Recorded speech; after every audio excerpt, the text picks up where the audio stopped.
Want more Gators Breakdown? Join Gators Breakdown Plus. Starting at $3 a month, get access to unique episodes, plus a blog, chat room, giveaways, shout-outs, and more. Gators Breakdown Plus is furthering the interaction with fans and listeners like you. Head to gatorsbreakdown.supportingcast.fm to join Gators Breakdown Plus today.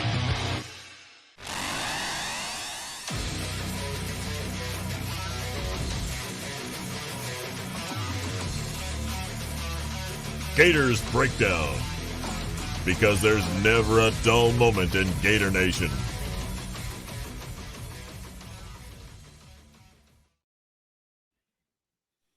The Gators Breakdown podcast is ready to go. I'm your host, David Waters. You can find me on Twitter at GatorDave_SEC. Joining me tonight right here on this episode of Gators Breakdown, the crew at Read and Reaction, of course, Will Miles, as he does every week, joining us right here. But also Nick Knudsen there at Read and Reaction as well. We get together every spring to kick off spring football. We're going to do it once again right here on this episode of Gators Breakdown. Will, we've heard enough from you. Nick, how you doing? He's on mute is how he's doing. I don't hear his... You got me? Gotcha. Here we go. Oh, man. See, you're live, Dave. It's a different ball game, man. Totally different ball game. So, yeah, I'm doing good, man. Thanks for having me on. I like this little tradition we got going. Is this third year in a row now? I think so. Yeah. Yeah, looking forward to it, man. A lot more transfers to talk about this go around than the last few, huh? Absolutely. Some more impact transfers too, Will. I think we'll get into right here as we kick off. Hey, Gators will start spring practice on Saturday. Yeah, man. I mean, obviously a lot of change. We've had the staff going out and coming in and, got Armstrong as the new defensive coordinator, and he's going to have a limited amount of time to get to know these guys before they get out on the field and they start doing evaluations. So it's going to be interesting to see how quickly and how similar the defenses are between him and Patrick Toney and what he can install here in the spring. So I'm excited to see on that side of the ball, especially because of how bad Florida was last year, see what kind of improvement we can see on that side of the ball. So Florida did announce today, as we are going to get started right here, this orange and blue game, April 13th, it will be a 7:30 kickoff right there. So they did say it was probably going to end up streaming. It was going to end up streaming probably, much like it was last year. So look for your ESPN Plus, SEC Network Plus info when all that comes out. But yeah, we won't delay too much more. Everybody hit that like button, hit that subscribe button. Almost about 10 away from 11,000 subs right here on YouTube. So hey, let's hit it right here on this episode of Gators Breakdown. Get us to 11,000 subscriptions on Gators Breakdown. If you want the conversation to keep going, if you want to stay away from everything else that's on Twitter besides sports, you can get away from it at Gators Breakdown Plus. Click the link in the description, get you access to that Discord server where the conversation keeps going on. So, all right, guys, let's start right here. Of course, we're going to start at quarterback. We'll try and go maybe position by position. We'll see what time allows for us to do. We'll try and get this around an hour or so episode. But no need to rehash. Who's on the roster? We know what the quote unquote. I guess we can say battle. it's going to be Graham Mertz. It's going to be Jack Miller. Max Brown is the third guy. He's going to be doing some baseball this spring as well. But guys, I guess maybe a question I'll pose: how quick, if at all, does Mertz assert himself as the starter? Is it right away? Is he taking the 1 reps right away? Will we even get to see that? Will Billy Napier even tell us that when the Gators hit the spring practice field on Saturday? Look, I think we kind of all lean the way of Mertz being the guy, maybe taking most of the 1 reps throughout the spring, ends up being the guy coming out of spring as the number 1 quarterback. But what if this is a true battle? Admittedly, no, I'm not hiding anything here. If you've listened to Gators Breakdown, I'm not big on the potential of Jack Miller, but he was injured last year, played with a depleted roster in the bowl game, coming off of injury as well. So we can admit not the best circumstances to maybe figure out ultimately what Jack Miller is at Florida. Does he have it in him to make this a battle? And if so, we have no idea the real reasoning for it. There will certainly be some narratives out there that Mertz can't, one narrative will be out there. He can't separate himself from Miller. So the quarterback position will be lacking. The less popular narrative will be Miller maybe beating out Mertz. That means he's ready to lead Florida to a season that rises above expectations. It'll be interesting to see how this plays out and how Napier reacts to the battle. I think looking at it from a coaching perspective, how long does it take for him to hand the spot over if Mertz is going to be outperforming Miller either right away, or does it take a couple of practices? Does it take a couple of weeks? I guess, the biggest question in taking all this into account is how long, if it is a battle, does the battle take place in spring practice? Yeah, I mean, I think the interesting thing here is really Brown, in my estimation. If Brown comes in and can push, then I suspect that Mertz or Miller are going to get less reps and they're going to give him an opportunity. But look, I mean, you got to know what you have, right? And you've had an entire year to evaluate Miller. And so I think you give Mertz as many snaps as is necessary to prove whether he is or isn't the guy. And remember, Napier already talked about going out in the transfer portal to pick up somebody else potentially after spring practice. And so that's what you're trying to figure out. You're trying to figure out, do I need to, is it a dire situation? Do I absolutely have to have somebody in through the transfer portal, or am I comfortable with Mertz sort of being a game manager, Miller being his backup, and then Brown kind of being a high upside guy who maybe gets an opportunity in some of the mop-up duty? But, Brown's the guy I'd really look at from a profile perspective. He's the guy who has the potential to be good. Now, whether he can convert into that, I don't know, and certainly the baseball sort of complicates that. But unless Brown pushes early, I think Mertz gets a ton of the snaps just because you have to know what you got. I made myself a promise, Dave, that I was not going to talk myself into Graham Mertz. I was not going to talk it up. I was not. Why not? I wasn't going to try to convince myself by the start of the season that you know what? It's just one little thing. And you know what? We have looked into Graham Mertz, and there are some differences with how he played in high school in more of a wide open attack versus how he played in college in that very run heavy Wisconsin attack. So there are going to be some differences between Graham Mertz at Wisconsin and Graham Mertz at Florida. But for the most part, we know who this guy is. I believe we know who this guy is for the most part. The biggest thing I can say for Graham Mertz is we had that talent like Anthony Richardson last year. But what did you get? You got this every single week, up and down a little bit. So instead of maybe that ceiling of like a 9 out of 10, your ceiling might be like a 7 out of 10. But maybe there's more 6 and 7s along the way where you're having those steady performances week in, week out. It might average out to about the same. So that's my hope for Graham Mertz in this system. I don't think they bring Graham Mertz in if they're super excited about Jack Miller. However, I also believe if I were advocating for Jack Miller, I would say it's completely unfair to judge him by throwing him into that Las Vegas Bowl disaster of a game, which I've learned my lesson from the Cotton Bowl a couple of years ago. Not going to discount bowl games anymore and just write it off like it was nothing, even though theoretically you could. But you do have to look at that. But at the same time, his recruiting profile, he went to Ohio State. Ohio State's been pumping out quarterbacks left and right under Ryan Day. Ryan Day saw something in this guy. So I do believe that Jack Miller should deserve a fair shot here in the spring. I think with Max Brown with the baseball stuff, I think that's going to be tough to make any type of impact this spring. But it's a little bit in Mertz we trust this season. I don't think it's going to be Miller, but I also think he should get a fair shot in the spring. I mean, ideally, you're looking at, if it is a true battle, you hope you have two good quarterbacks. Now, how likely is that between these two guys? I think, myself, I would say I'm overshooting that because, like I said, I haven't been high on Jack Miller ever since he transferred from Ohio State. I wasn't impressed in his Ohio State spring game. I wasn't impressed last year in the Florida spring game. I thought it was a foregone conclusion. If we go back to a year ago, Anthony Richardson's, going to win the job. He's going to be the guy coming out of spring practice. I feel that same way about Graham Mertz. Now, not as far as the potential that I thought Anthony Richardson would reach, but I think when the Florida Gators spring game is over with on April 13th and it's 9:30 at night, I'm going to sit here and say, okay, well, I think it's clear Graham Mertz is the guy. I just wonder, it's kind of going to Will's point, how long does this battle take place? Is it one where Mertz is struggling to maybe separate? Or if there is a battle, it's because Miller has elevated his play and you end up, getting a good battle that, ends up helping Graham Mertz in the end. I think if Mertz and Miller end up in a battle, that's probably a bad sign for Florida. I would think that would probably be the narrative I was going towards earlier, Will. Yeah. I mean, I just look, I think you brought in Mertz because you weren't happy with what you had in Miller and because you needed extra depth, right? And Mertz was somebody they targeted pretty early and brought in early in the process. And, he was there visiting and all of a sudden he was committed and that all happened really quickly. Napier's had a lot of good stuff to say about him. And obviously there is the snail of the Wisconsin offense that's sort of sitting there in the background that makes us wonder whether if you put him behind, not even a Lamborghini, if you just put him in sort of like a Toyota Corolla, is he going to be able to have a halfway decent offense? And obviously the tight ends at Florida are supposed to be a big part of the offense.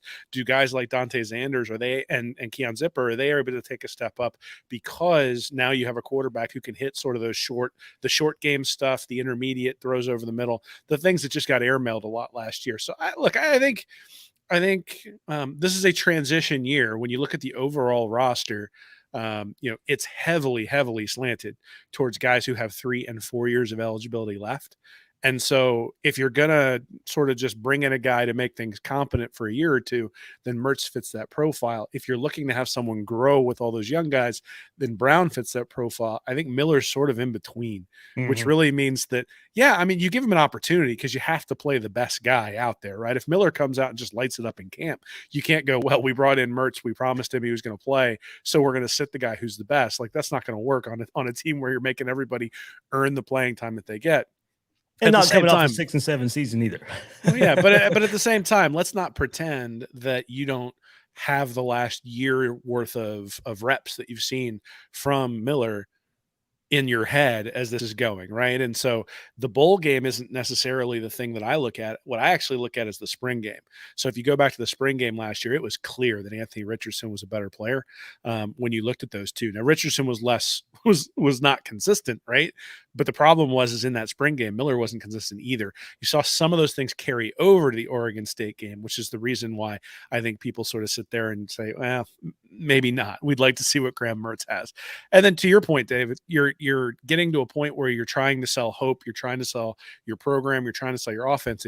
If Miller wins the job, he better win it outright because we've seen what he can do. And if you go 6 and 7 again with him behind center, well, then what does that say about your evaluation, bringing in guys through the transfer portal, all that sort of stuff. So there is a narrative, I think, that sort of pushes towards Mertz getting the lion's share of the snaps. And again, I think we'll see a lot of it in the spring game because last year it was pretty clear, right? I mean, they had Richardson on one side, they had Miller on the other. They went back and forth for like 2.5 or 3 quarters before they even brought in the backups. We saw nothing of Jalen Kitna, and then we wound up seeing more of him in 2022 than we saw of Jack Miller. But yeah, I think it's Mertz or bust unless you bring in somebody in the spring is sort of how the staff is probably seeing it. Again, unless Max Brown's able to take a major step forward. And like I said, his high school profile at least suggests that might be a possibility. Yeah, I don't want to discount the 3 years of starting experience here either for Mertz. I think you go look at that. That's a guy who stepped in right away as a true freshman at Wisconsin and got that starting nod in the COVID year too. I mean, think about how especially difficult that would have been for an incoming freshman during that season, right? So this is a guy that can clearly handle the mental load on him. Wisconsin was going through some other things off the field too. Their recruiting was kind of a mess for a couple of years there with Chris. It wasn't just Mertz not playing up to his ability. That was just part of the equation of what was going on at Wisconsin. There's a reason why Paul Chris, who was otherwise a fairly good coach at Wisconsin, is out of a job, and they're moving in a completely different direction this year. All right, there we go. Quarterback talk, getting us ready for spring practice this week. And now we'll move to running back. And guys, I think you'll probably agree, one of, if not the top position for the Gators when you look at this team to feel best about because the duo of Montrell Johnson, Trevor Etienne, we know what those guys are, and it'll be interesting to see how they are affected by the retooled offensive line. But behind them, I think we got a little interesting battle between true freshman Trayon Webb and Tulane transfer Cameron Carroll. And still looking at Carroll, I think he can carry the short yardage back role for the Gators and become a key piece in the rotation. Brings plenty of experience with him. So 3 backs with experience. And then Trayon Webb, early enrollee, will get his first taste of college football this spring. And he should get carries this spring. The staff, as a staff, can learn what they have in him as a true freshman. Can he adapt fast enough to become an integral part of the offense like Etienne did last season? That may not be a fair question. I mean, because look at the Florida and the running back right now. two proven backs with Johnson and ETN. And while he has to transition from the AAC to the SEC, Carroll provides plenty of experience and production coming from Tulane. So there may not be as much as an opportunity for Trayon Webb like ETN had last year. Now, there were a ton of running backs on the roster last year, but he passed those guys up. We were still questioning what is Lorenzo Lingard, or who is Lorenzo Lingard, who is DeMarcus Bowman. Those guys end up not contributing all that much. And then Naquan Wright gets passed up as well. There are more established running backs for the running back room right now. So it may not be as easy for Trayon Webb as an early enrollee and a true freshman to break through like Trevor Etienne did last year. Yeah, ETN absolutely messed this thing up for Trayon Webb because the expectations are going to be sky high for this guy coming in. And he was a great running back at Trinity Christian, certainly comes in, that Webb name. He's got some Florida ties and everything that we're familiar with. But with ETN, I think people are just, the way Johnson and ETN just seamlessly took over last year, people are going to be like, oh, well, Webb must be great too. Billy's got that position under control, no problem. And I look at it, and I was saying this at the end of last season too, feed 2, feed 7. I don't know why those guys shouldn't touch the ball at least 30 times between the two of them every single game. And my question too is at the top of the rotation, is ETN going to overtake Johnson this year? As much as I love Johnson, I think ETN is just that good, and he might be the top running back at some point during the season. Yeah, I think it's interesting though. If you look at last year, Naquan Wright was clearly more inefficient than the other guys, which is why Johnson and Etienne took over towards the end of the year. But Napier clearly wanted 3 running backs in that rotation. That's one of the reasons. I'm sure the leadership component of it was part of it. I think he probably thought they were going to get Wright more involved in the passing game as well. But still, Wright was the guy starting the games, and then they wound up with Johnson and Etienne just taking over 3, 4, 5 games in. I think Carroll sort of fills that role. And so I would not be surprised if he gets a ton of carries. And Webb is going to have to contribute on special teams. Like, this is one of the things that I think Napier has emphasized in the past at pass stops, is making sure, they don't call it special teams coordinator. They call it the game changer coordinator. Last year that was true, but it was in the opposite direction. They're going to have to sort of fix that. And a lot of these young guys who are coming in at the freshman and redshirt freshman level, I think are going to have to prove their weight there. Now, Carroll as well, I think, has some experience with kickoff and punt returns too. So, you've got an opportunity here, a little bit of a surplus in terms of talent at that position. Can you then utilize those skill players someplace else? Can you put them on punt returns, pick them up, put them on kick returns, get something out of it? So last year, ETN returned a lot of kickoffs, had some pretty successful kickoffs. I'm not sure you want to expose him to that this year if you're going to lean on him, especially if, like you mentioned, Nick, if he passes Johnson in the lineup and all of a sudden is your true starting bell cow running back. So I would look for one of these guys to really take over that role that ETN has had on kickoffs on special teams and probably contribute there. So you talk about Webb breaking in. I think one of the places he's going to be able to break in is going to be special teams and then pass protection. That's always the question when it comes to a freshman running back coming in, is can he pick up the schemes to a point where he's able to protect? And look, Richardson bailed out the offensive line and the running backs quite a bit last year. When blocks were missed, he was able to get around that corner, especially on the bootlegs where the defensive end didn't bite. He was able to beat him to the outside. Yeah. Graham Mertz and Jack Miller aren't going to be able to beat him out to the outside. And so you're going to need running backs who are able to pick up pass pro. And I actually think in many ways that'll be the determining factor in terms of who gets the most snaps. If Carroll comes in and struggles in pass protection, he's just not going to be out there, because with these guys who aren't statues, but they are not Anthony Richardson, they're going to need somebody who can pass protect back there at running back. And so, whoever can't do that is going to be the one who ends up on special teams. Nick, I like what you brought up. Yeah, don't blame Trayon Webb if he's not getting on the field early, because like I said, Trevor Etienne made this last year. He inserted himself early. He has the experience now. Montreal Johnson's not going anywhere.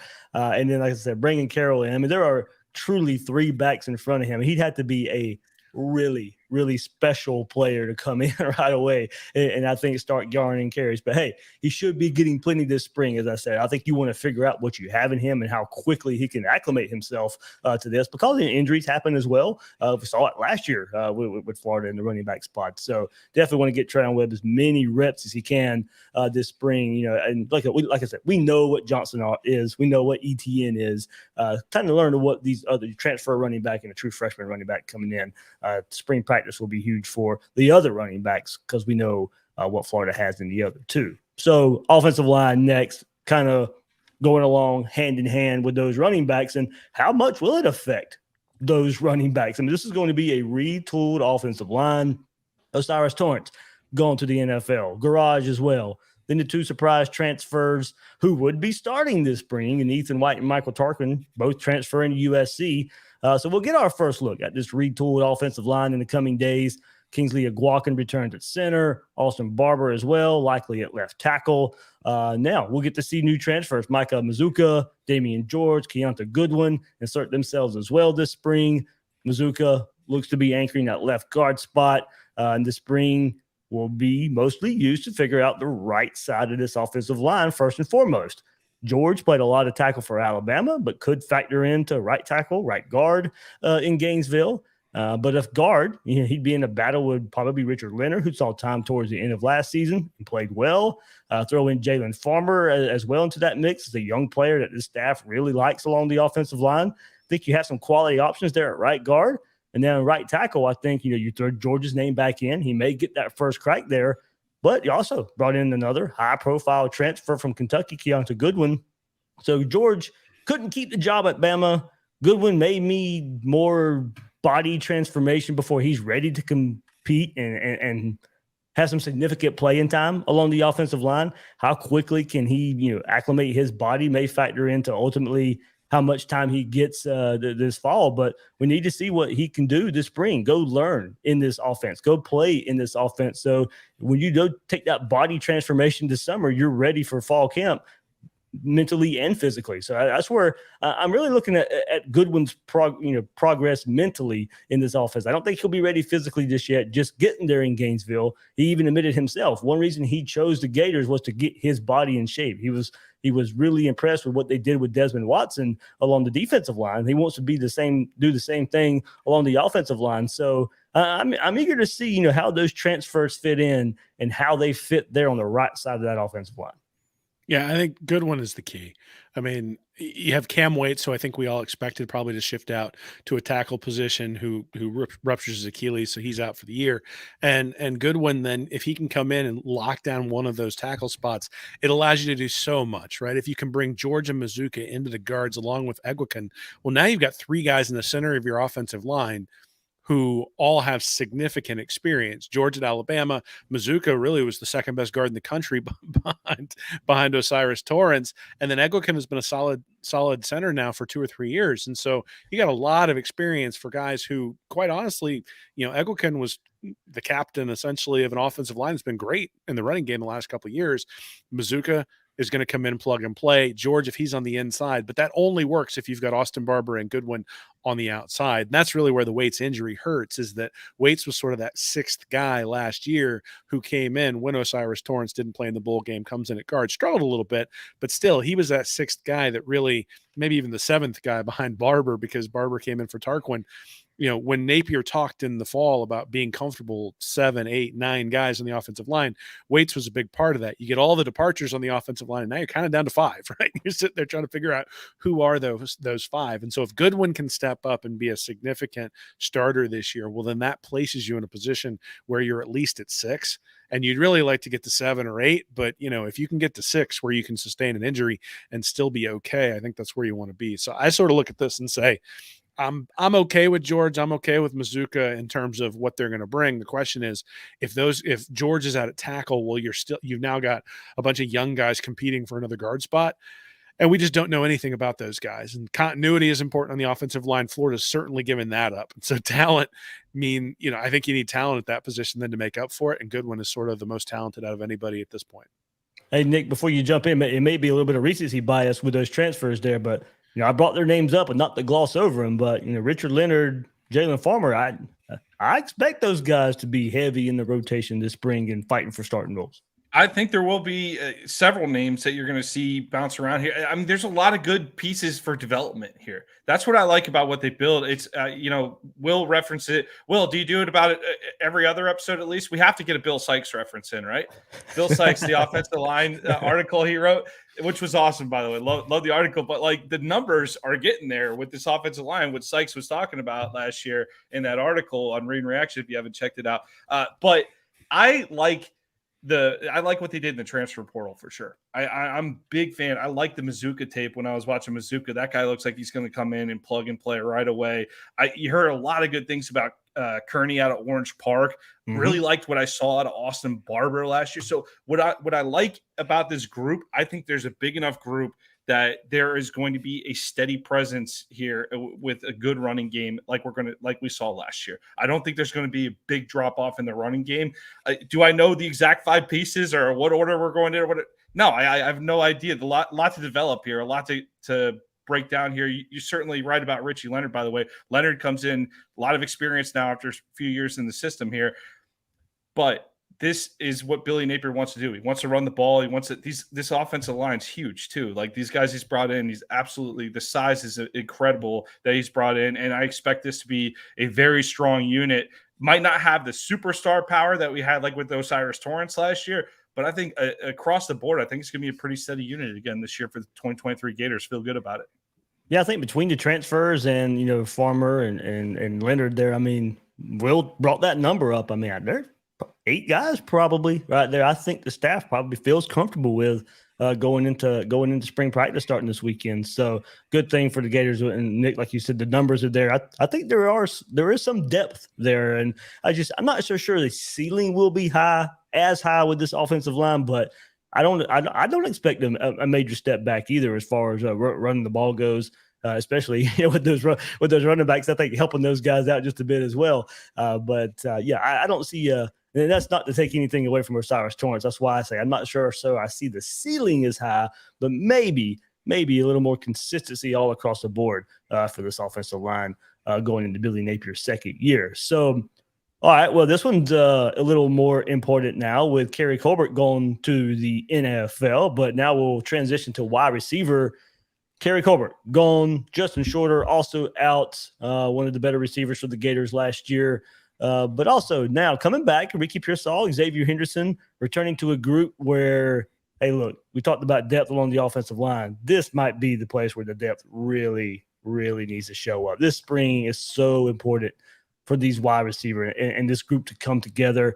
Also pair that with the change at quarterback in the passing game there, the offensive line being retooled. I mean, this passing attack, it needs all the work it can get this spring, while going through a lot of change, multiple positions, quarterback, offensive line, and, of course, right here at wide receiver. True freshman Andy Jean, Aiden Mizell, they're available as early enrollees going through spring. And, look, they really, honestly, could push Jamarcus West and Jaquavion Frazier, Marcus Burke, Caleb Douglas, Chakai Bowman.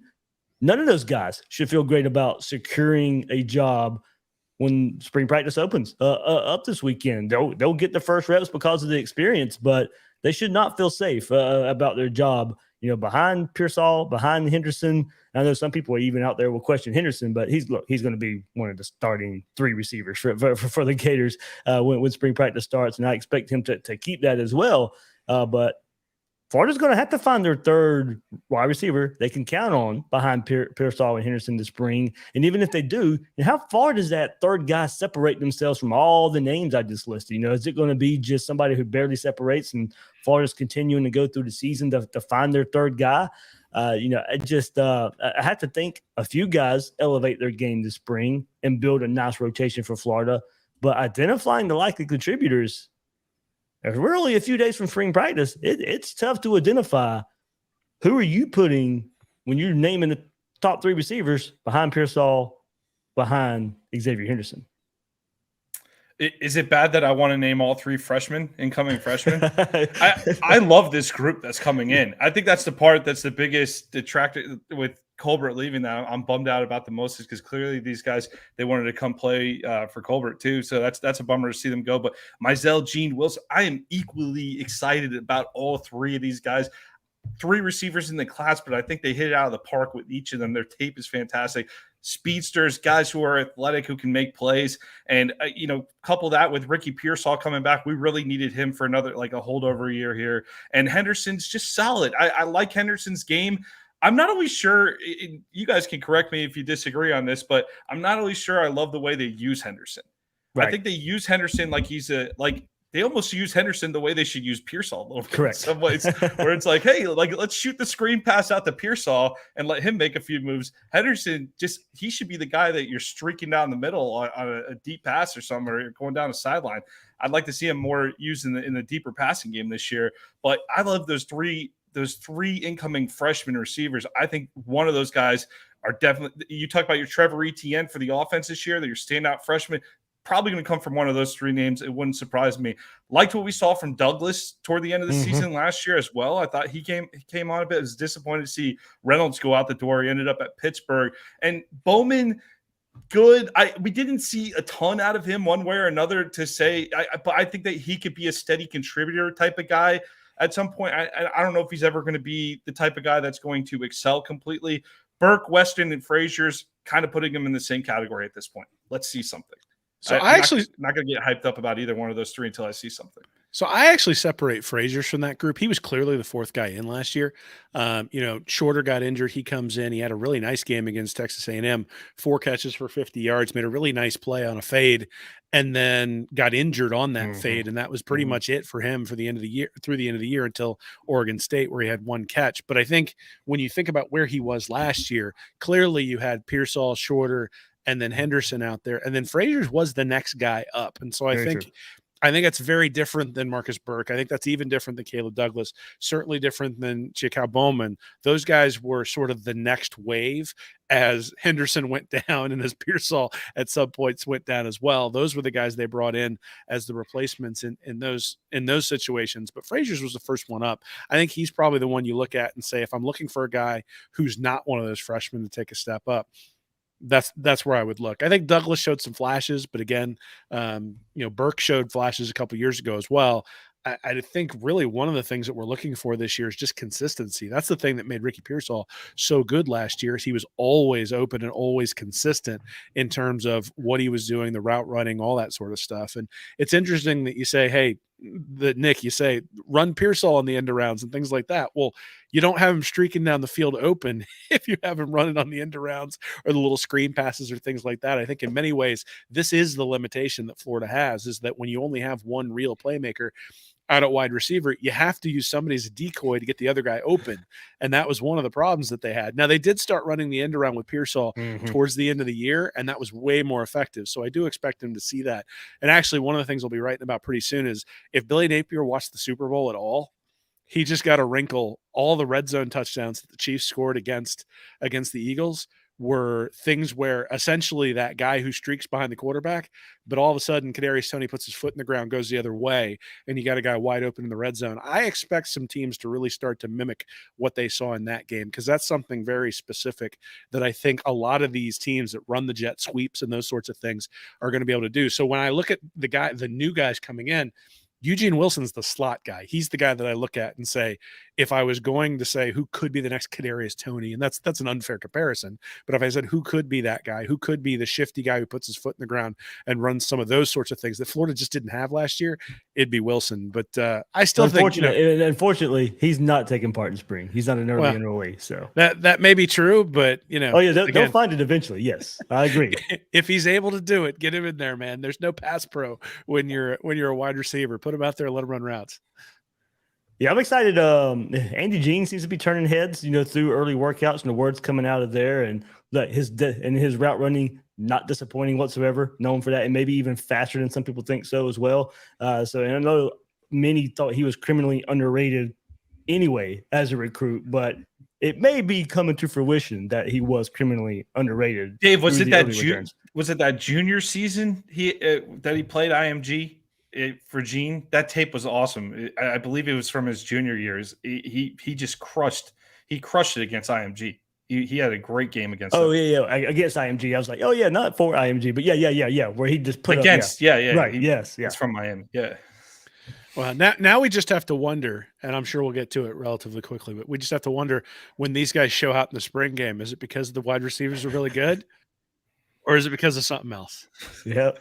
That's probably how we should lead this. That's how spring practice is. You don't know how to take it. Checks and balances with spring football here. Going to Will's point, we'll get the defense in just a second, but we will go to tight end before we move to the other side of the ball. Hey, look, waiting on a new coach here as well. could hardly use 2 tight end sets last year. I think the way Billy Napier probably wanted to use them, not anything like we, I think, planned. Look, even going through a year ago, remember, tight end got decimated last spring, and the injuries continued into the season as well. So Napier not being able to run and use 2 tight ends as he had accustomed to, not only injuries, but, talent not necessarily there. That plays a part there too. So in the mix, of course, will be Keon Zipper making his return to go along with Jonathan Odom, who showed some flashes later in the season. Last year, spring star Dante Xanders returns, but not much of a factor last season. So going and dating back to last year, I'm excited to see what Artis Boardingham can do this spring. I know he turned a few heads last year with his ability, 6'3", 235. I look for Napier to try and get him involved for mismatches. Add 3 more, Andrew Sabanea, Hayden Hansen, Tony Livingston, who was originally a recruit last year, but gray-shirted, counts for this year's class. All the tight ends, 7 there. Not a lot of production through those 7, though. So we know Napier likes to run 2 tight ends. That's probably why. 7 seems like a high number for tight ends, but not when you run the 2 tight end set Napier likes to run. But also look at this, maybe whoever loses the reps this spring, you might get a transfer or 2 with guys maybe not liking their role or their playing time as spring practice kicks off this week. Yeah, I'm interested to see. So I saw something the other day. Georgia ran 12 personnel more than any team in the country, and part of that is because of the beasts that they have at tight end. But part of that is because as everyone is starting to spread out, and as you're bringing in linebackers who can run, and you're essentially saying, we dare you to run the ball against us, having tight ends in there who can maul those smaller guys becomes really important, right? I mean, essentially a nickel defense is the standard base defense at this point in college football. And so bringing those guys in and being able to block, I think, is almost as critical as being able to catch. And so that's what I'm looking for in the spring. I mean, a guy like Hayden Hansen, is he going to be able to be a road grader? Is Livingston going to be able to be a road grader? Is Boardingham going to be a good enough blocker that if he's a downfield threat, at least you can run the ball with those tight ends out there? Because let's be honest, that's what Georgia did. I mean, Georgia was able to take advantage of the fact that Bowers and Washington both had different skill sets, but also that those guys essentially could serve almost as 2 extra offensive linemen, which allows you to take advantage of the base personnel. And then if the defense brings in somebody big, well, now you split out the tight ends, the Bowers in this case, out wide, and you let him take advantage of his skill and his ability. Now, look, I mean, Keon Zipper has shown that sort of ability. He just hasn't been able to stay on the field. I mean, a couple of years ago in the comeback against Georgia, Zipper is the one who made the big play when Florida was down 14-0, sort of broke a bunch of tackles, drove down on a drive downfield. Florida gets to 14-7, and all of a sudden the game completely changes. The great play he made against Tennessee, I mean, obviously everybody's been seeing that because all the draft guys are posting Anthony Richardson clips where he's dancing around in the pocket and then gets the ball to Zipper. But the thing you forget is Zipper caught the ball at like the 17-yard line, just ran over 4 or 5 balls all the way to the end zone. So Florida has some talent at the position. The question is going to be, can they stay healthy? And in my mind, the question is, do you gain something in the running game by having 2 tight ends in? Because that was the problem last year, is Florida didn't gain anything in the blocking game by having 2 tight ends in. And if that's the case, you might as well just split out 3 wide, because you're not forcing the defense into anything other than its base nickel. And you can't take advantage of that if you can't block it. All right, let's play a game here, guys. All right. Brock Bowers, 2 seasons at Georgia, 56 receptions and 13 touchdowns his freshman year, 63 receptions and 7 touchdowns last year, right? Would you take 53 and 63? Yeah, and 7 touchdowns last year. Would you take, let's say, 25 receptions and 4 touchdowns out of your top receiving tight end? If I gave it to you right now and can guarantee it, would you take that right now? 25 and 4? Just to illustrate the difference of what we're talking about here between the best tight ends in America and what we're dealing with right now. Yes. I'd sign up for that. I'd sign up for that right now. I mean, for just Well, that means our quarterbacks have thrown for 4 touchdowns. I'm in. Yeah, 13 receptions for 177 yards and a touchdown. That, by the way, everyone remembers that touchdown from Tennessee last year. Will, name the second best play a tight end made last year. And Jonathan Odom versus FSU, Florida State. Yeah, there you go. Okay, so and 1 touchdown on the season there for Zip. So I like the potential for Zipper as well. Outside of that, Odom came on a little bit late there, but I'm not seeing a lot of hope out of this tight end position this year. I think it's another year to develop, and definitely got to bring some guys in at that position. Hey, remember the spring game last year? It was tight end dominated, even with all the injuries. Right, Xander's had a nice game, right? Yeah, and that's why I'm like you, Dave, where you talked about you threw out Boardingham and Hansen out there. So I'd love to see somebody step up, but like I said, if you gave me 25 receptions and 4 touchdowns right now, I would sign up for that in a heartbeat. Well, it's like I said, I actually don't think the receiving numbers are the critical part. I think the question is going to be, can they block? And if you've got guys out there who can block, then you're going to get the receptions. Like even you think about like Travis Kelce, he just sort of, he's able to block enough that he runs that sort of like little 5-yard thing, turns around and Mahomes hits him. Now, I'm not comparing these guys to Mahomes and Kelce at all, but how often did we see Florida just pick up an easy 6 or 7 yards last year on a play where a tight end basically goes out, 4 or 5 yards, turns around, you hit him in the chest, and you live to fight on 2nd and 4. I mean, never. Right. And so just those sorts of things, being able to add that in. And honestly, that's where you get the defense caught in a nickel and you got a big tight end, a guy like Boardingham or a guy like Hansen, kind of a big dude who can just go out there and essentially play power forward, turn around, box him out, get the catch. And there just wasn't anybody on the roster who could do that. They were trying to get open using skill last year. I think in some ways you want to get open via scheme, right? You want to either make them bring in a big guy so you can go deep, or if they're going to stay small, you kill them either by blocking or by just getting out there and catching a 4 or 5 yard pass the whole way downfield. And, they weren't able to do that last year. And I think some of that was Anthony Richardson. I think some of that was the tight ends. And I think some of that honestly was just, if you looked at that team, you'd rather have Pearsall, Henderson, and Shorter out there than anybody who is at the tight end position. And hey, that may hold true this year, but in terms of what Napier wants to do, in terms of the way college football is moving, right? I mean, it's always a dance of trying to find an edge. And it used to be that you had big linebackers, and so you spread everything out to take advantage of those big linebackers. Well, Nick Saban famously, after Manziel beat him, decided he was going to start recruiting guys who were really fast at the linebacker position, but you give up size when you do that. And so now everything is starting to come back in. You can actually see that in some underlying stats last year. Quarterbacks, for years, completion percentages have been going up with yards per attempt. And last year's the first year those things actually went in the opposite direction.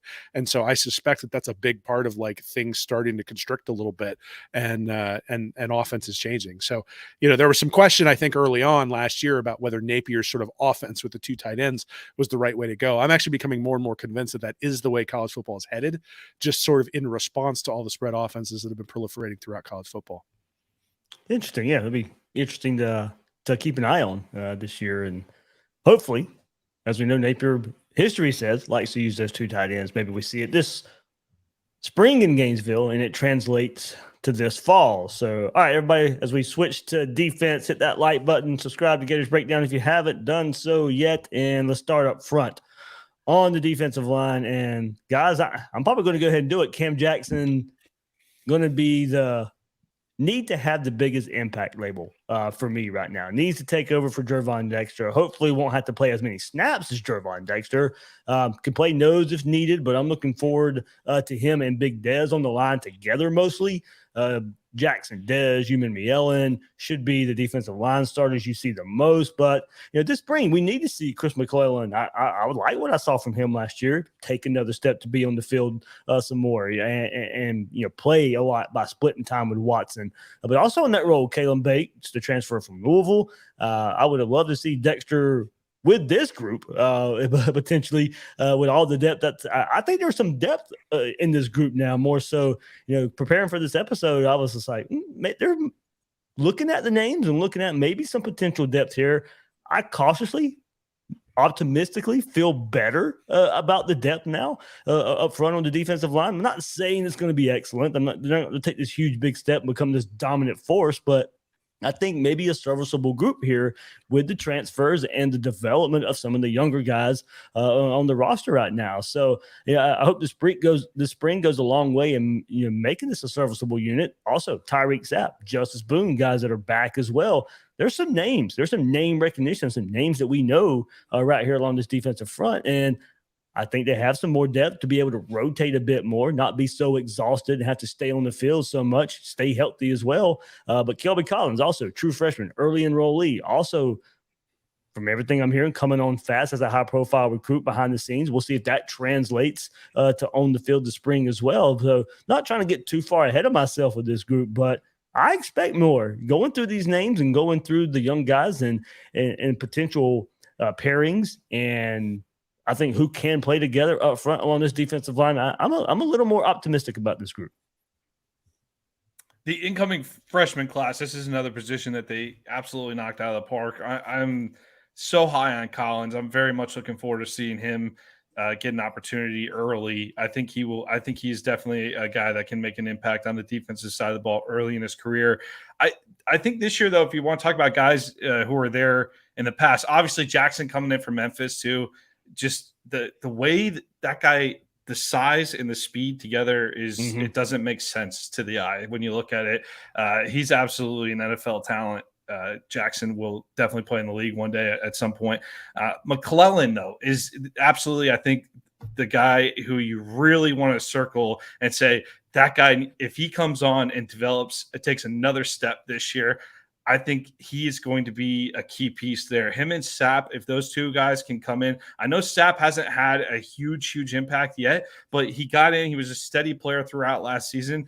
But I think we know who U-Man Millen is. We know who Watson is. Like, we know some of these things. And I would throw Boone in that mix in terms of guys that need it. McClellan, Boone, and Sapp, if those three guys can take the next step, and we could supplement that with a couple of those freshmen along with Jackson. And I look at Banks. I don't know if I look at him as an immediate impact guy. I think he might need a year or two to develop. But if those three guys in particular that were here last season can take that next step, in particularly McClellan, I think the defensive line can definitely take a step forward this year. Yeah, I look at it. I think U-Man Millen's the key. He had 9.5 tackles for loss, 4.5 sacks last year. He's kind of where Brenton Cox was last year, where we were saying, hey, came on late in the year. If he can put it all together, you're looking at a guy who can get 10, 11 sacks. Armstrong's going to blitz a lot. And so there's going to be some opportunities where U-Man Millen has one-on-one battles on the outside. He showed last year towards the end of the year that he can win some of those battles. He wasn't winning them all the time, but he was winning them some of the time, which was more than anybody else at a defensive end was doing. But the reality is that Florida's going to have to win some front four battles at some point during the year. They didn't win any front four battles last year. It didn't seem like, especially not in big situations. And or if they did, they couldn't tackle the quarterback. Well, that was true too. But look, I mean, you need defensive tackles who are going to hold the middle. And I think with Jackson, Watson, and McClellan, and maybe Banks as well, you start to see sort of the framework for being able to hold up in the middle. But then you need guys who can win on the outside. And so U-Man Millen, I think, has not only a profile, but is one of the few guys who, when you really look at it, has put up production. Like 4.5 sacks, 9.5 tackles for loss is a guy who has gotten into the backfield on a fairly regular basis, especially considering that he wasn't even really starting last year, at least not extensively, until Cox was gone, right? They weren't giving him the same types of opportunities until Cox was kicked off the team. So I look for him to be the guy who can really take the step up. If you're looking for, Florida, I think had 16 or 17 sacks all last year, and he had 4.5 of them. So I'm looking for him to probably end up in that 9 to 10 range this year. And if he does that, I think we're going to be looking at him just like we did for some of the guys coming out this year, saying that's a guy who's going to go in the second or third round of the NFL draft. Well, I separated him a bit, and another player, Will, going to your point, who received a lot more playing time when Brenton Cox goes away, labeled this Jack edge rusher, Antoine Powell-Ryland, got a lot more playing time as well.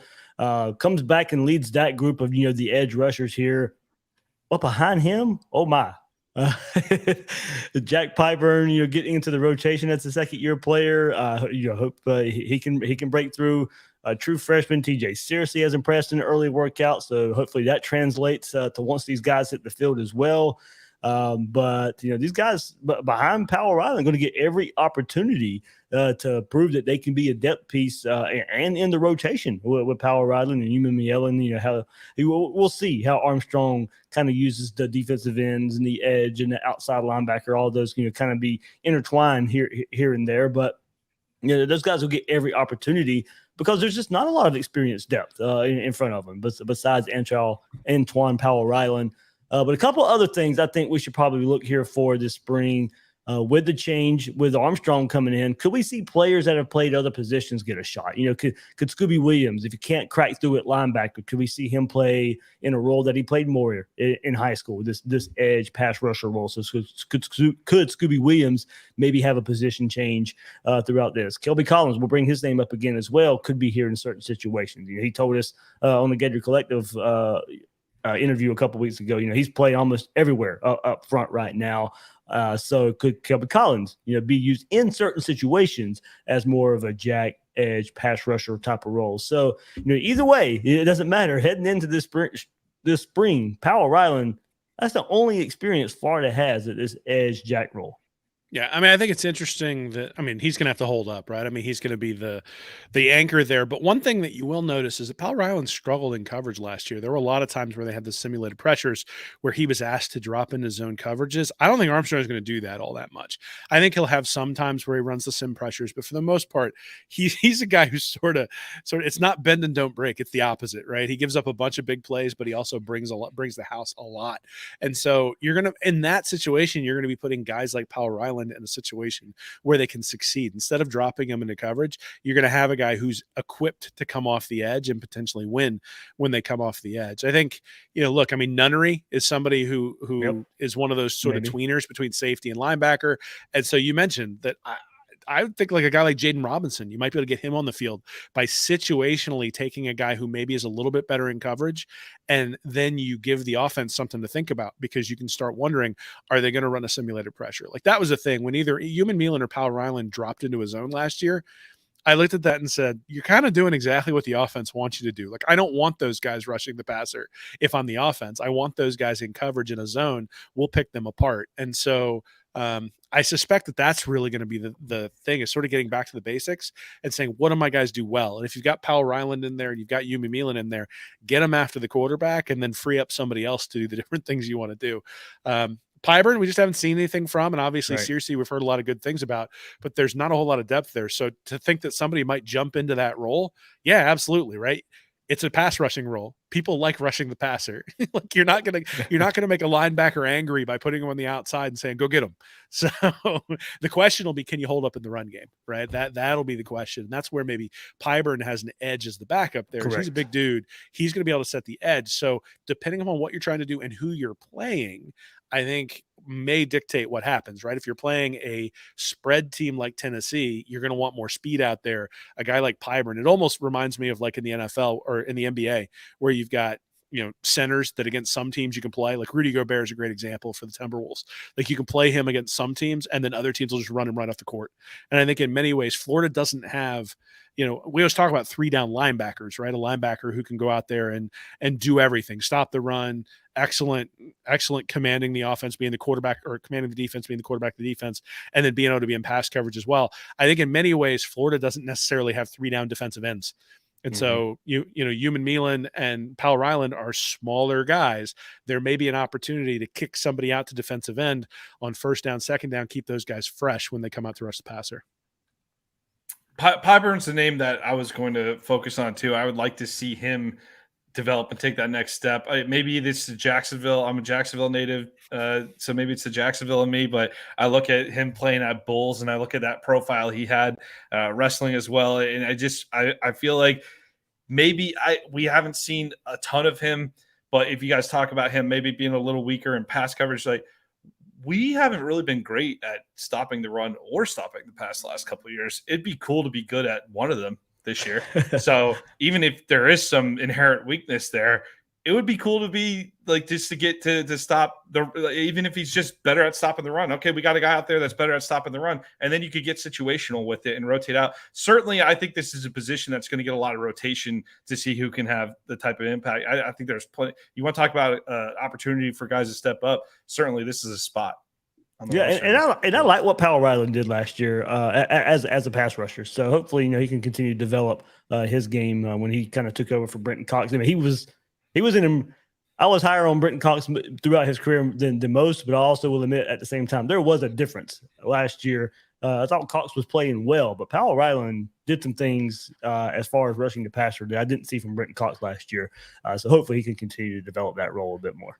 Yeah, they just didn't ask him when they asked him to go into coverage, they were asking him to do something that he wasn't very good at. Yeah. And I think the that, Tennessee game was one play I remember very particularly where they asked him to drop That's back, and the I was like, one. yeah, oh, no. and that's okay, right? Like Right, that's yeah. the thing is if you can rush the passer, like guys who can rush the passer get a lot of money in the NFL. So, if you've got a guy who's good at that, let him do that. But to then just say, and this was, I think, maybe the undoing of Patrick Toney when you really look at it is, I'm going to run my simulated pressures irrespective of what my personnel can do. And I'm going to put a guy who's better at rushing the passer in coverage, and I'm going to put a guy who's not very good at blitzing coming in and blitzing instead of sort of vice versa and doing things that way. I suspect Armstrong's gonna be able to take a fresh look at the personnel that he's got and decide how to put guys in the situation to succeed. All right, guys, let's go to the second level right here on defense. I think we're all looking forward to Shamar James and his development, his next step of his career as a Gator, and even more so now with Armstrong having a background in coaching linebackers and his tendency to rush his linebackers a bit more.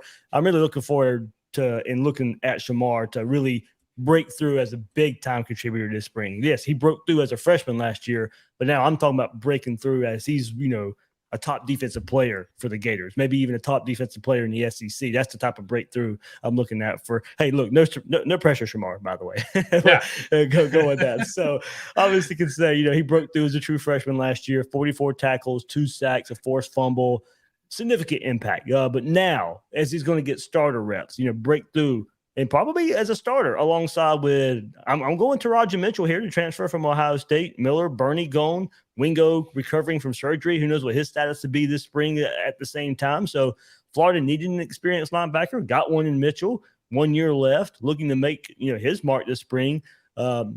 Better at stopping the run, a really good run stopping linebacker there into Roger Mitchell. So not sure how much Wingo will be available. I expect him to be in the rotation come this fall, of course. But if I'm looking at the top of the linebacker, and there's some questioning there because of the transfer portal for the Gators and linebacker, I think your top two, Shamar James to Roger Mitchell. Yeah, I do. I like Spurlock too, coming in on the portal as a developmental project. I think that's going to take a couple of years to really kick in. I don't think you're going to see him pop off as much here in 2023. Nunnery, certainly, you talk about special teams depth. That guy, yep. He had was he the special teams player of the year at Houston? Yeah, 2 years ago. Yep, 2 years ago. Yeah. So and Billy is very high on Billy Napier is very high on Jaden Robinson. I feel like every time he talks about Robinson, I've seen him talk about Robinson.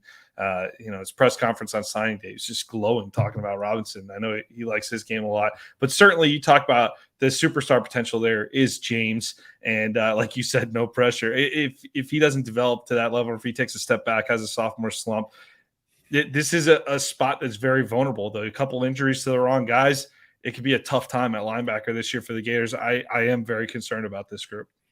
Yeah, I don't have a lot to say to this group to add to what you guys have, other than Nunnery has been testing out in terms of like just his physical skills better than anybody else on the team. When you actually think about, or when you've listened to what people have said about what he's been doing, when they've seen him during the offseason program, which means he's not just a special teams player, right? A guy who's like, oh, he's got a big heart. It's like Steve Tasker, so for the old Buffalo Bills teams, where he's like 5'10" running up and down the field, and you're like, oh, it's just because he's got a lot of want to.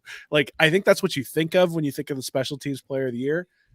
That's not Nunnery. I think Nunnery, we've been waiting for a linebacker who can go side to side, and that's going to be the question, I think, for Florida is Mitchell has experience, but also obviously some injury concerns. Wingo injured. We don't really know what he's got. James, we want to see step up.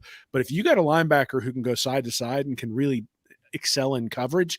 Again, I already talked about the tight ends forcing the defense to do something with personnel that you don't want them to do. Well, if you got a guy like Nunnery, if Nunnery can show that he can stop the run, well, now all of a sudden, if you've got a guy with those physical skills who can match up against as best you can a guy like Bowers at Georgia, all of a sudden now you've got a real asset there. And that I think is the place where if Florida's going to have a good linebacking core, it's going to come down to Nunnery stepping up. I think I sort of expect James to be good. I expect Mitchell to be solid. I think the question I have is there a third guy who can jump in there at linebacker and really sort of be that 3-down linebacker? And Nunnery, to me, has that profile.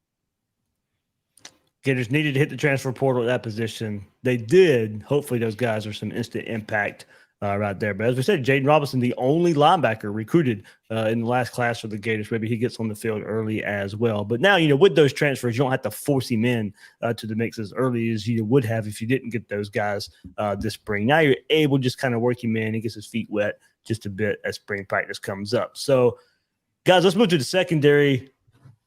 Very interesting aspect here, of course, with the coaching change here for the Gators and Corey Raymond now taking over completely for the secondary, not split up to be in just the cornerbacks coach and the defensive coordinator, Patrick Toney, coaching the safeties.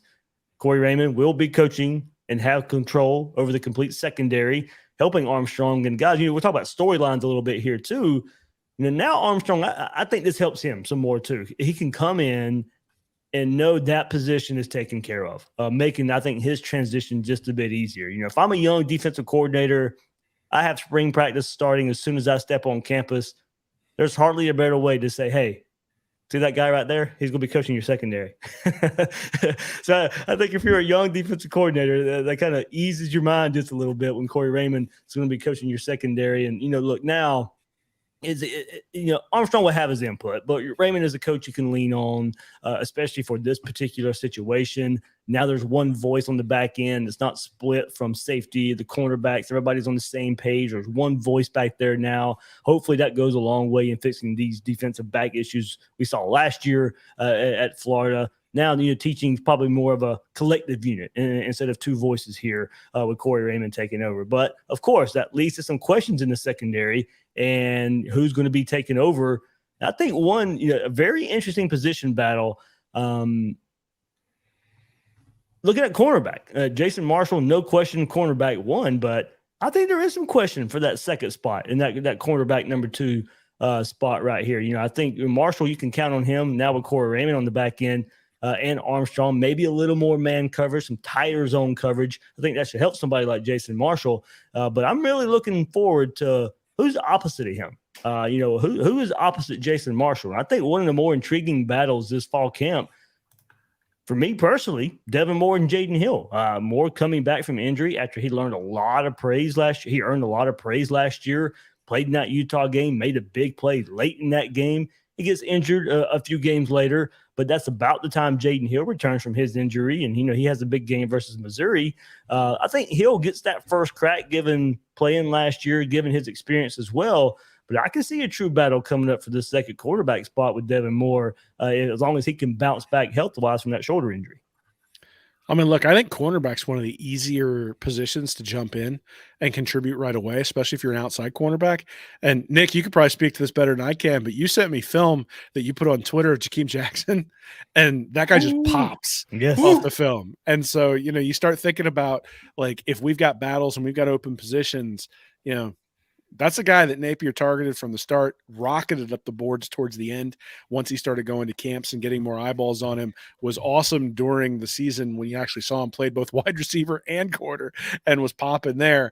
I think he's the guy I have my eyes on, especially as you look at there isn't a guaranteed QB2. And quite honestly, or cornerback 2. And quite honestly, you need a third one anyway. Mm-hmm. And when Tennessee splits 9 guys outside the hashes, you need some corners. And so throw Star and nickel in there too. Yeah. So I look at Jackson and say that's the guy I'm paying attention to as both spring and fall camp commence. I am stoked about the potential for this secondary in 2024. I think that 24? These are we're going to skip 23. Yes. I think 23 is going to be a development year, but you have the groundwork and foundation with the guys coming in. Will's right. I happened to go to Lakeland to check out that game with Osceola in I believe it was the state semifinals, and Jackson was just the guy your eyes are drawn to him the whole game. He made play after play for Osceola in that game. He was great. I think a couple of the plays I have on there, there's one I had where he just absolutely lit a kid up. It was – he can hit, he can run, he can do everything. So I definitely look for Jakeem Jackson. Very excited to see his potential coming in this year. However, you look at Johnson out of Wharton too. Like, is that a guy that could step in too? So yeah, you're right. That cornerback position, you certainly got opportunities there, Dave. But I do think that they're going to need a year to get this settled in. But aside with the defensive line and the wide receiver group, this is this is one of the three groups I'm most excited about in terms of the young guys coming in, because I absolutely think these young players are an upgrade over what's gone out the door. And I think we will see the secondary drastically improve here in the next 2 years. Yeah, going to Will's point, you're going to see three. You're going to see three a whole lot. So yeah, maybe nitpicking here between Devin Moore and Jaden Hill as far as cornerback 2 goes. But I'm big on Devin Moore and his potential. But I think if Jaden Hill is your quote unquote cornerback 2, I think that he went and at least earned and beat a really good Devin Moore. I think Florida's top 3 cornerbacks can be really good. And like I said, I want to look forward to see what Corey Raymond does as a group. With this group as a whole, and looking at safety there too, and all the questions that come along with the safety group, man, I don't know. That's you got some questions there. Kamari Wilson, you would assume, has got one spot locked up, and maybe Miguel Mitchell as well, as he got some playing time later in the year. Last year had a big game versus South Carolina. I think that's your top 2, but Miguel Mitchell, I think he could split the safety, maybe the star nickel as well. So, question, besides Wilson, I think that's about all you feel great about as far as naming somebody who's going to be, a solidified starter back there at safety. And, Miguel Mitchell, like I said, I like what I saw from him. I think he'll be that second safety.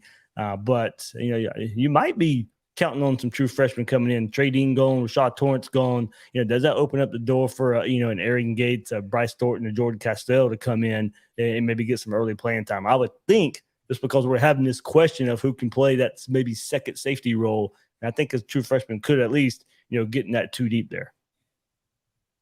Thornton's another guy that had outstanding tape just all over the field as well. Yeah, Dave, I'm with you on that. Definitely question. This is what I'm saying. I think 23 is going to be a year where things shake out. There's going to be guys who get in there. I think there's going to be mistakes made.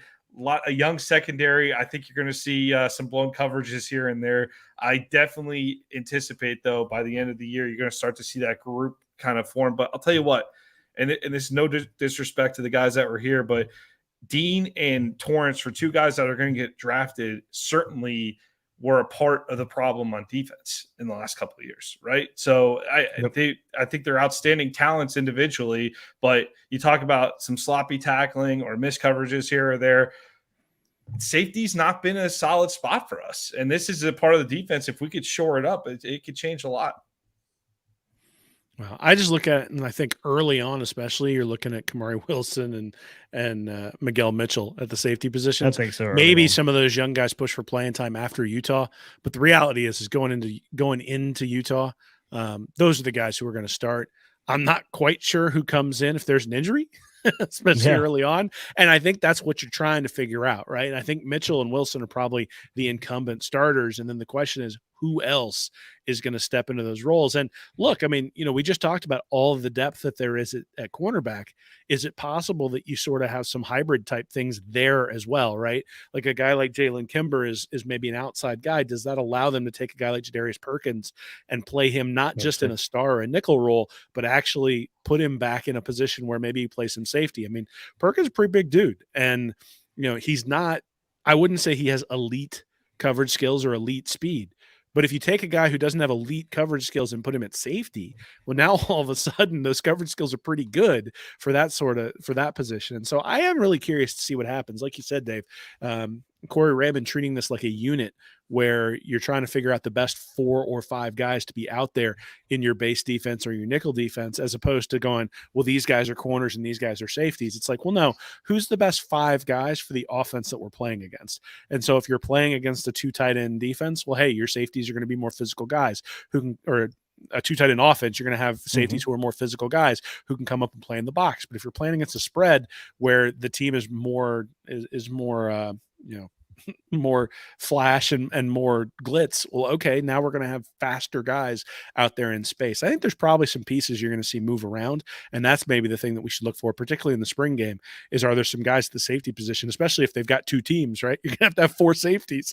Like, who are those safeties going to be, and are they surprises? Are they guys that maybe we would have penciled in as like a backup at the cornerback position, but they've been able to slide into the safety position because they possess some skills that would be useful there? I do like that little detail that Will threw in there, starting versus Utah, because I think you're going on that road in a tough environment to open the season. You're going to see the guys out there that the staff is more like, you're not going to see a lot of guys they're taking shots on early on, right? In that game. So that's going to be reserved for more down the road. I think out the gate, it might err toward those veterans too. So the younger guys might need to work their way in as the season progresses.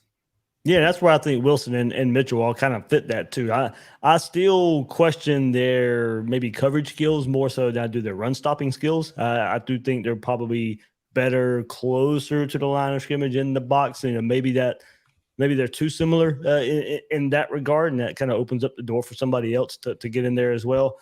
But kind of shifting that towards star as well in that nickel safety type of role. Maybe a true freshman like Sharif Denson, who showed a very physical presence at the high school level. Maybe he works his way in there too. He has some versatility in the defensive backfield in high school, so maybe that helps him as the Gators are looking for some nickel depth and safety depth. Sharif Denson might be a young name to keep out for there if we're kind of looking at early enrollees and freshmen going through their first spring practice as well. So, all right, guys, we did it. Hey, just 10 minutes over an hour. Not too bad. Not too bad. That's what you get. Nick always tells me that our stand-up and holler over on our YouTube channel, we're going to keep it to 30 minutes. And 55 minutes later, we're like, oh, we almost made it. We're pretty terrible at that. Yeah, it's tough. It's tough. Will, you put up a article right there on Armstrong, right? And what officially, the Gator, if you missed it, was officially announced. I think we all kind of knew this was happening. But on Monday, officially, Austin Armstrong named defensive coordinator, not co-defensive coordinator, defensive coordinator for the Gators. Will have more of an overseer role, not necessarily tied to a position like Patrick Toney was with the safeties. Sean Spencer still gets that co-DC role, but Austin Armstrong named defensive coordinator officially for the Gators. And Will, you put out some analysis of what you thought initially of the Armstrong hire. Yeah.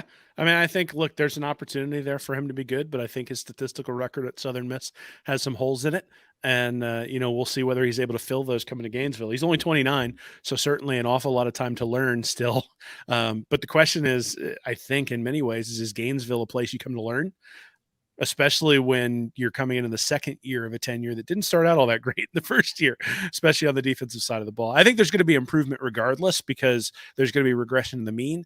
And so, the defense was bad last year and consistently bad, but they're too talented to be that bad. And so they're going to have some regression back to where the defense is better. And I think that's the question, is what should our expectations be? So that was what I tried to take a look at, is understand, all right, if Florida goes up 50 spots, is that because of Armstrong, or is it because Patrick Toney just didn't do a very good job last year?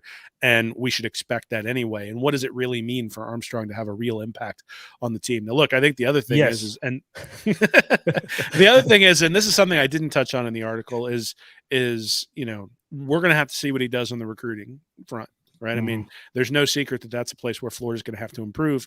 And, Patrick Toney brought in a lot of really good players on the defensive side of the ball, but outside of Kamari Wilson, who was sort of a borderline 5-star guy, other than that, there isn't an elite can't miss guy who's coming on the defensive side of the ball since Patrick Toney's been there in the two classes. So if Armstrong can start securing some of that 5-star talent, even if he's not as good a clinician, or even if he's got some holes when it comes to play calling and those sorts of things, I think all of a sudden the hire will look a lot better. So I'm not like this is a slam dunk hire by any stretch of the imagination.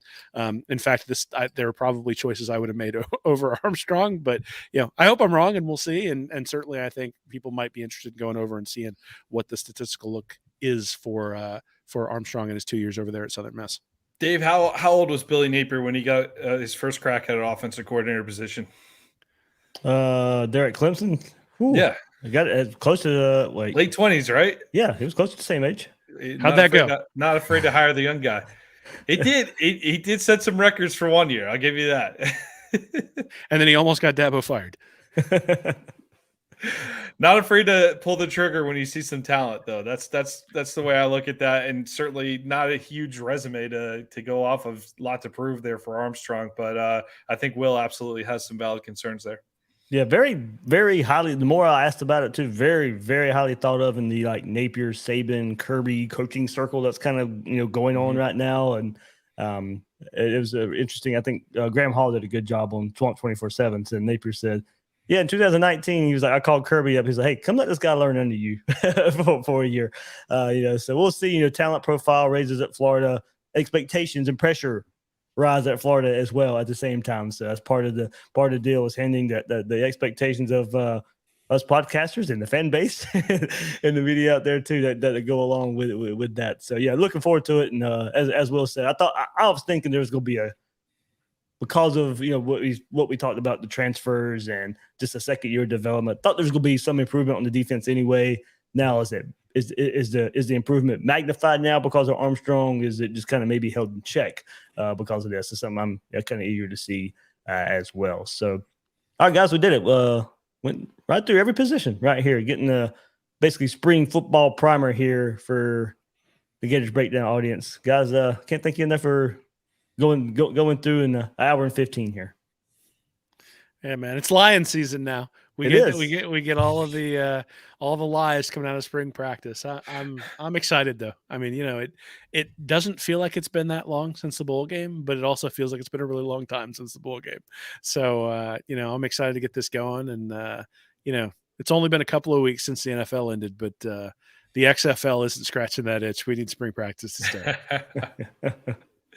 Couldn't agree more. All right, guys. Thanks, Nick. Thanks for hopping on and doing this again. Appreciate it as always, Dave. All right. So for the guys that read Reaction, Will and Nick, I'm the host of Gators Breakdown, David Waters. You can find me on Twitter at GatorDave_SEC. Guys and girls out there, thank you for joining us on this episode of Gators Breakdown.